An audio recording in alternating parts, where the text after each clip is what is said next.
Hi friends, ఈరోజు బంగాళదుంప శనగపప్పు కర్రీ. నైట్ నేను శనగపప్పు నానబెట్టుకున్నాను.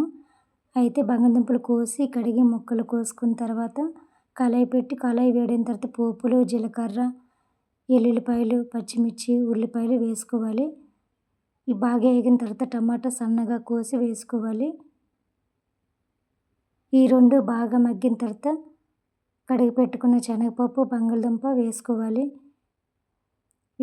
కొంచెం మగ్గనిచ్చాక పసుపు, కారం, ఉప్పు తగినంత వేసుకోవాలి. వేసుకున్నాక కొంచెం వాటర్ వేసుకోవాలి. చాలా తక్కువ వాటర్ వేసుకొని మీకు ఎలా కావాలో అలాగ మగ్గినంత వరకు ఉంచి మూత పెట్టి 5 నిమిషాల తర్వాత తీసినట్లయితే బంగాళదుంప శనగపప్పు కర్రీ రెడీ. చాలా తొందరగా ఈజీగా కూడా అవుతుంది ఫ్రెండ్స్. మీకు ఏం కావాలో, ఏ కూర కావాలో చేయమని నాకు కామెంట్ చేస్తే నేను మీకోసం చేస్తాను ఫ్రెండ్స్. కామెంట్ చేయండి. ఫుల్ వీడియోలు సరిగ్గా చూడడం లేదు, చూడండి. యూజ్ అవుతుందన్న వాళ్ళకి ఈ వీడియో షేర్ చేయండి ఫ్రెండ్స్. సపోర్ట్ చేయండి ఫ్రెండ్స్.